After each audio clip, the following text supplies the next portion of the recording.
Hello students. इस video में हम वीक एसिड्स और वीक बेसिस के पीएच के बारे में पढ़ेंगे। तो हम जानते हैं कि वीक एसिड को अगर हम वाटर में डालें तो यह कंप्लीटली डिसोसिएट नहीं होता है। तो हम यह कह सकते हैं यहाँ पर एसिड और उनके करिस्पॉन्डिंग आयंस के बीच में एक इक्विलिब्रियम एग्जिस्ट करता है, जिसे हम इस रिएक्शन की हेल्प से दिखा सकते हैं। यदि हम एसिड का इनिशियल कंसंट्रेशन C ले लें और यह मान लें कि इक्विलिब्रियम पर एसिड का डिग्री ऑफ डिसोसिएशन अल्फा आता है, तो इक्विलिब्रियम पर एसिड का कंसंट्रेशन हो जाएगा C इंटू 1 माइनस अल्फा। वहीं इक्विलिब्रियम पर हाइड्रोनियम आयन का कंसंट्रेशन होगा C अल्फा और A माइनस आयन का कंसंट्रेशन होगा C अल्फा। इस इक्विलिब्रियम का अगर हम इक्विलिब्रियम कांस्टेंट लिखें, जो कि इक्वल आएगा concentration of hydronium ion into concentration of A minus ion divided by concentration of acid. यहाँ पर के को हम डिसोसिएशन कांस्टेंट ऑफ एसिड कहते हैं। तो के के एक्सप्रेशन में कंसंट्रेशंस की वैल्यू को पुट करें तो हमें मिलता है C alpha into C alpha divided by C into 1 minus alpha. Since H एक वीक एसिड है तो इसके लिए अल्फा की वैल्यू 1 से बहुत ही कम होगी, तो हम 1 माइनस अल्फा को 1 के इक्वल रख सकते हैं। तो यहाँ पर के की वैल्यू आ जाती है सी अल्फा स्क्वायर। तो किसी भी वीक एसिड का डिसोसिएशन कांस्टेंट एसिड के concentration into degree of dissociation के स्क्वायर के इक्वल आता है। तो के इस एक्सप्रेशन से हाइड्रोनियम आयन का कंसंट्रेशन निकालें, जो कि इक्वल है सी अल्फा के, तो आता है अंडर रूट के ए इंटू सी। और इस एक्सप्रेशन के दोनों तरफ नेगेटिव लॉग लें तो हमें मिलता है minus log of concentration of hydronium ion is equal to minus log of under root K into C. तो लॉग की प्रॉपर्टीज को यूज करें और सॉल्व करें तो हमें मिलता है P H is equal to half of minus log K A minus log C. Minus log K A को हम पी के ए भी बोल सकते हैं। तो किसी भी वीक एसिड के लिए पीएच का एक्सप्रेशन आ जाता है हाफ ऑफ पी के माइनस लॉग सी। तो एक चीज यह भी ध्यान रखें कि एसिड का डिसोसिएशन कांस्टेंट एसिड के स्ट्रेंथ का मेजर होता है। यदि के की वैल्यू ज़्यादा आती है तो हम यह कह सकते हैं कि एसिड ज़्यादा स्ट्रॉन्ग है। तो चलिए वीक एसिड के कैलकुलेशन को इस प्रॉब्लम की हेल्प से समझते हैं। हमें एसिटिक एसिड के 0.01 मोलर सॉल्यूशन का पीएच बताना है और साथ ही साथ इसका डिग्री ऑफ डिसोसिएशन कैलकुलेट करना है। हमें क्वेश्चन में के की वैल्यू 1.8 इंटू 10⁻⁻5 गिवन है।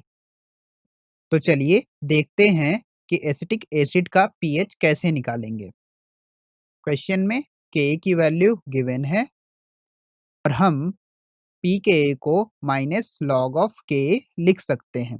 यदि हम इस एक्सप्रेशन में के की वैल्यू पुट करें और सॉल्व करें तो पी के की वैल्यू आती है 7.47। वीक एसिड के लिए pH half of the P के माइनस लॉग सी के इक्वल होता है। तो क्वेश्चन में पी के और कंसंट्रेशन की वैल्यूज को पुट करके सॉल्व करें तो हमें पीएच की वैल्यू मिलती है 3.37। क्वेश्चन में हमें डिग्री ऑफ डिसोसिएशन भी बताना है, तो हम यह जानते हैं कि के सी अल्फा स्क्वायर के इक्वल होता है। तो यहाँ से अल्फा की वैल्यू आ जाएगी अंडर रूट के बाई सी। तो इसमें के और कंसंट्रेशन की वैल्यू पुट करें और सॉल्व करें तो हमें अल्फा की वैल्यू मिल जाएगी 4.24 इंटू 10⁻⁻²। इस टेबल में आप कुछ वीक एसिड्स के आयनाइजेशन कांस्टेंट और उनके पीके की वैल्यूज को देख सकते हैं। तो चलिए अब हम बात करते हैं डिसोसिएशन ऑफ वीक बेस की। तो हम जानते हैं कि यदि हम वीक बेस को वाटर में डालें तो सॉल्यूशन में बेस के मॉलिक्यूल्स के साथ-साथ उनके कॉरेस्पॉन्डिंग आयंस भी होंगे। तो यहाँ पर भी एक इक्विलिब्रियम एग्जिस्ट करेगा जिसे हम इस इक्वेशन से दिखा सकते हैं। और हम यह मान लें कि इनिशियली बेस का कंसंट्रेशन C था और इक्विलिब्रियम पर इसका डिग्री ऑफ डिसोसिएशन अल्फा होती है। तो इक्विलिब्रियम पर बेस का कंसंट्रेशन मिल जाता है C into one minus alpha. वहीं M प्लस आयन का कंसंट्रेशन आएगा C अल्फा और OH माइनस आयन का कंसंट्रेशन आएगा C अल्फा। इस इक्विलिब्रियम का इक्विलिब्रियम कांस्टेंट लिखें तो यह हमें मिलता है Kb is equal to concentration of OH minus ion into concentration of M plus ion divided by concentration of base। यहाँ पर Kb बेस का डिसोसिएशन कांस्टेंट कहलाता है। यदि इस एक्सप्रेशन में कंसंट्रेशंस की वैल्यूज को पुट करें तो हमें मिलता है C alpha into C alpha divided by C into one minus alpha. Since हमें पता है कि यह एक वीक बेस है तो अल्फा की वैल्यू 1 से बहुत ही कम होगी। तो हम 1 माइनस अल्फा को यहाँ पर 1 के इक्वल रख सकते हैं। तो Kb की वैल्यू मिल जाएगी C alpha square. Weak base के लिए भी डिसोसिएशन कांस्टेंट की value concentration into degree of dissociation के स्क्वायर के इक्वल आएगी। अगर हम यहाँ पर OH माइनस आयन का कंसंट्रेशन निकालें जो कि C अल्फा के इक्वल है, हमें मिलता है अंडर रूट Kb इंटू सी। इस एक्सप्रेशन के दोनों साइड नेगेटिव लॉग लें तो हमें मिलेगा minus log of concentration of OH minus ion minus log of under root Kb into C.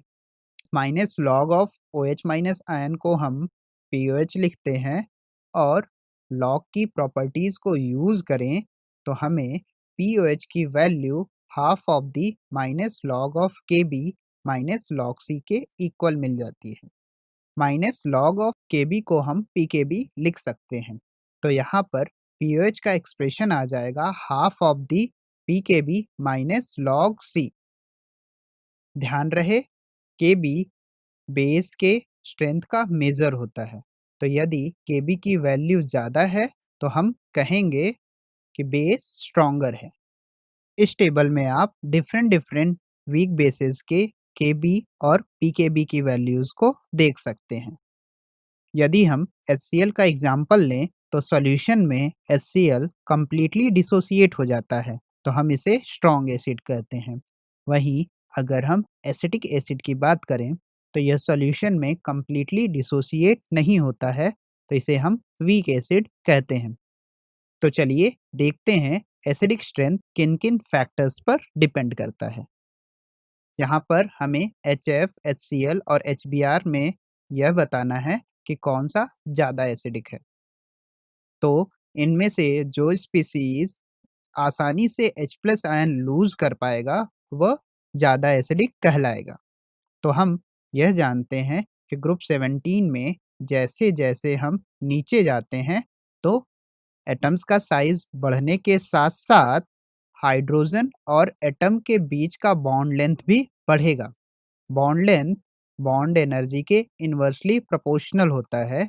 तो जितना ज़्यादा बॉन्ड लेंथ होगा बॉन्ड उतनी आसानी से टूटेगा।